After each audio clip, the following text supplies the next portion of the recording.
नमस्कार दोस्तों, कैसे हैं आप सभी। उम्मीद करता हूं कि आप अच्छे और स्वस्थ होंगे। मैं हूं रंजीत और आप सभी का बहुत बहुत स्वागत करता हूं अपने YouTube चैनल टॉपर्स 24 में। और आज की वीडियो आपके लिए खास होने जा रही है, जिसमें हम बात करने जा रहे हैं यूपी बीएड 2022। और आज हम बात करेंगे यूपी बीएड 2022 का एग्जाम पैटर्न क्या रहेगा, इसका सिलेबस क्या रहेगा, और सिलेबस में जो भी आपसे सब्जेक्ट पूछे जाएंगे तो सब्जेक्ट टॉपिक जो डिटेल है वो भी मैं आपको अब बताऊंगा। बहुत ही सरल आसान भाषा में बताऊंगा, एक एक चीज आपको अच्छे से समझ में आ जाएगी। और आखिर में हम बात करेंगे कि अगर आप सरकारी कॉलेज से फ्री में बीएड करना चाहते हैं तो इसके लिए कुल सीटें कितनी होती हैं और जो परीक्षा होगी उस परीक्षा में कितने अंक आपको लाने होंगे, कैटेगरी वाइज में आपको अब बताऊंगा। और जैसा कि आप सभी को पता ही है कि यूपी बीएड के इससे पहले जो वीडियो थी उसमें हमने बात की थी नोटिफिकेशन को लेकर के, इसकी यूपी बीएड की टोटल फीस क्या रहती है और आप फ्री में बीएड कितने प्रकार से कैसे कर सकते हैं और इसकी काउंसलिंग कब होती है, परीक्षा कब होती है, पूरी जानकारी मैंने उस वीडियो में दी थी। अगर वो आपने वीडियो नहीं देखी है तो मैं इस वीडियो के डिस्क्रिप्शन में लिंक दे दूंगा, तो वहां जाकर आप वीडियो देख सकते हैं। तो चलो शुरू करते हैं। तो सबसे पहले मैं आपको बता दूं, यूपी बीएड जो प्रवेश परीक्षा होती है उसमें 2 प्रश्न पत्र होते हैं, ठीक है, और एक ही दिन में आपके 2 पेपर होते हैं, जैसा कि मैं आपको बता दूं, ठीक है।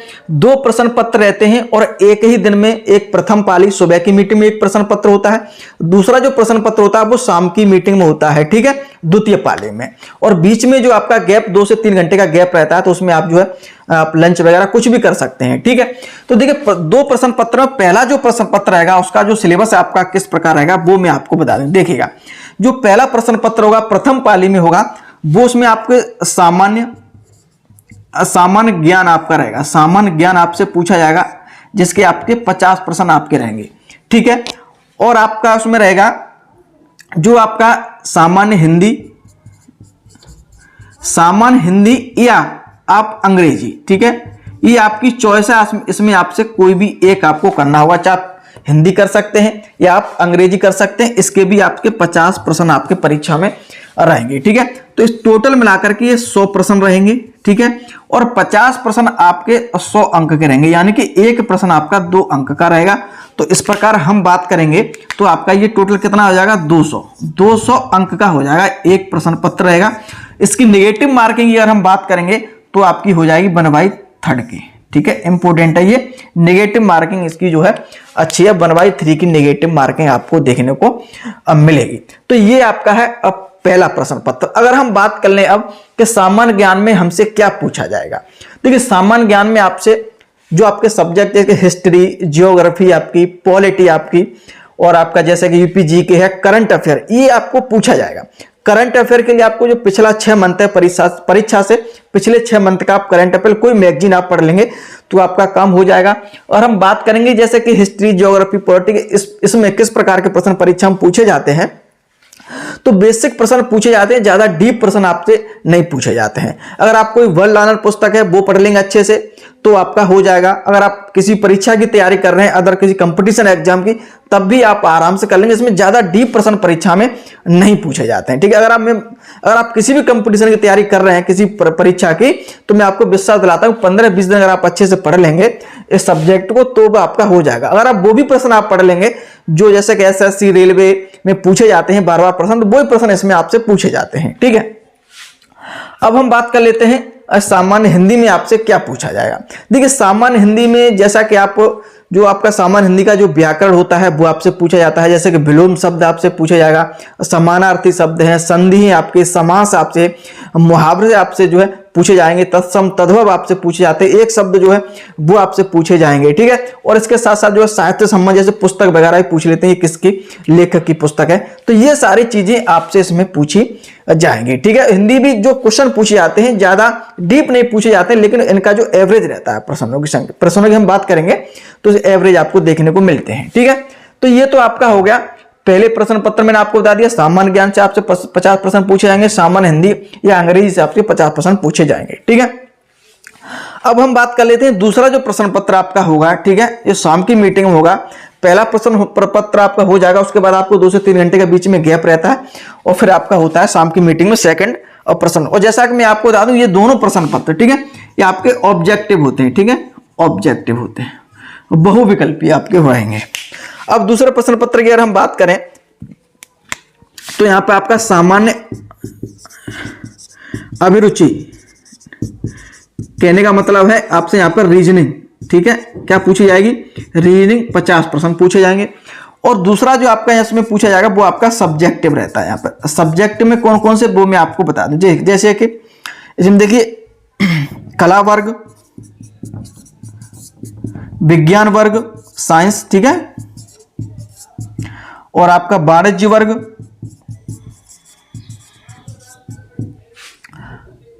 और आपका कृषि वर्ग। आपने जो स्नातक किया है वो किस वर्ग से किया है, ठीक है, आप आर्ट्स से किया है या आप साइंस से किया है या आप कॉमर्स से किया है या अपना एजी से किया है।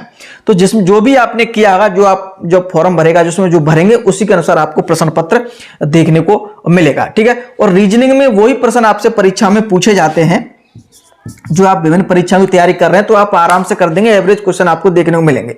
जैसे कि इसमें घड़ी है, कैलेंडर है, और जो आपका दिशा निर्देश है, पासा है आपका, जैसे कि लुप्त संख्या ज्ञात करना, तो ये सारी चीजें आप इसमें जो है पूछी जाएंगी, ठीक है। और सब्जेक्ट में अगर हम कला वर्ग की बात करेंगे तो कला वर्ग में आपको यही जो जीके से संबंधित जानकारी, जैसे हिस्ट्री, ज्योग्राफी, पॉलिटी, इनसे प्रश्न आपको देखने को मिलते हैं। अगर हम बात करेंगे विज्ञान वर्ग, जैसे कि कला वर्ग में आपने बीए वगैरह की होगी तो आप इसी में रहेंगे। और विज्ञान वर्ग की अगर हम बात करेंगे तो आपने जैसा कि जो आप बीएससी अगर आपने किया है, चाहे बीएससी जब मैथ से किया हो या आपने भौतिक विज्ञान या आप बायोलॉजी से किया हो, तो आप इसी विज्ञान वर्ग में आएंगे, ठीक है। इसमें कॉमर्स वाले स्पेशल, इसमें कृषि से, एजी से अगर आपने बीएससी किया है तो आप इसमें आ जाएंगे, ठीक है। तो इसके भी 50% आपको देखने को मिलेंगे। टोटल इसमें 100% आपके रहेंगे, 50% आपके रीजनिंग के और आपके सब्जेक्टिव रहेंगे 50%। 100% ये भी आपके 200 अंक के ही रहेंगे, ठीक है। और इसमें भी 1/3 की नेगेटिव मार्किंग, जैसा कि पहले प्रश्न और बहुविकल्पी आपका रहेगा। तो टोटल आपके 200 आपके जो 400 हो गया, ठीक है। तो 400 अंक की ये परीक्षा होगी, 400 अंक में ही आपकी जो पूरी जो मेरिट है वो बनती है, ठीक है। तो इस बात को आप अच्छे से समझ लीजिएगा।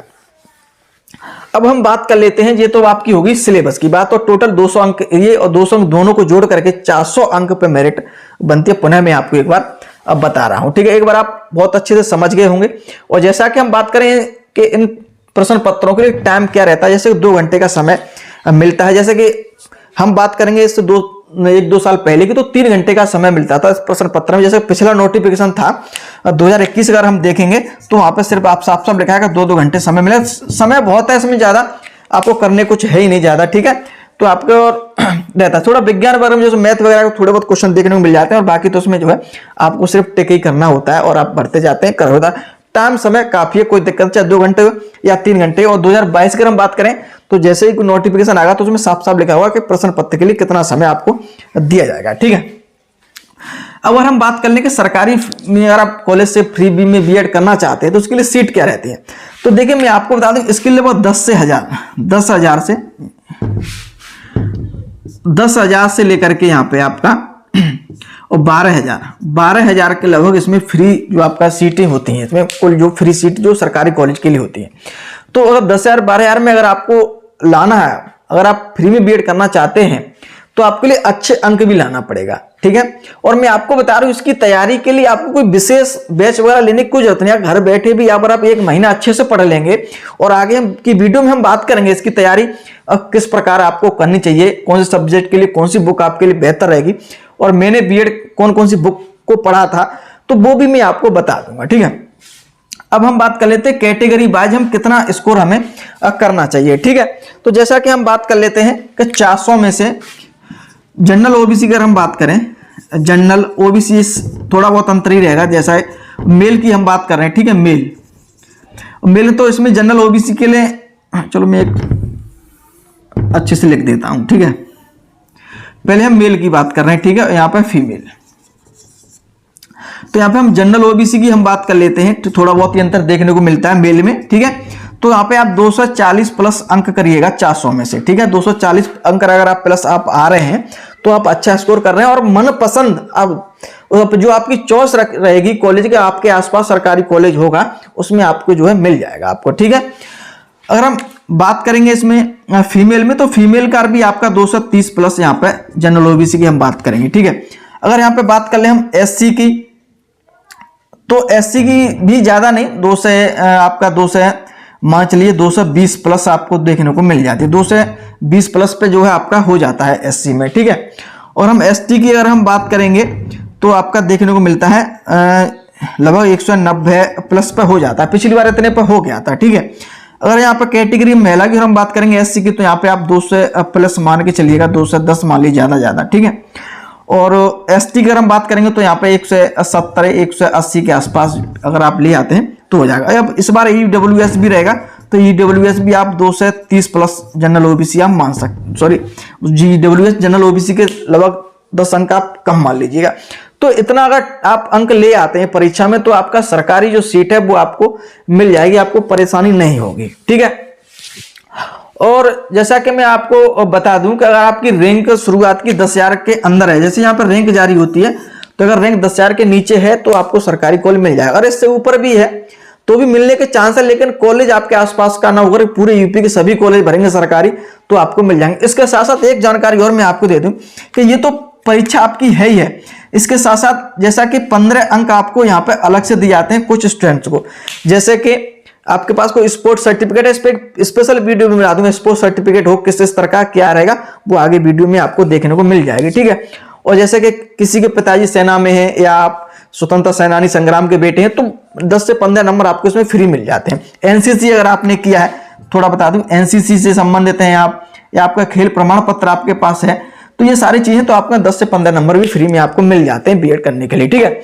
तो ये जानकारी थी जो आपका सिलेबस था, पैटर्न है, और मैंने आपको कैटेगरी वाइज भी कुछ आइडिया दे दिया कि इतने पे जो आपका फ्री में जो आपका कॉलेज रहेगा सरकारी फ्री में बीएड करने के लिए मिल जाएगा, ठीक है। और आगे भी हम इससे संबंध बीएड से संबंध वीडियो लेके आएंगे, इसकी तैयारी किस प्रकार करनी चाहिए, कौन कौन सी बुक आपके लिए सबसे बेहतर रहेगी, ठीक है। अगर आज की वीडियो आपको पसंद आई तो एक बार लाइक शेयर जरूर करिएगा। वीडियो देखने के लिए आप सभी का बहुत बहुत धन्यवाद।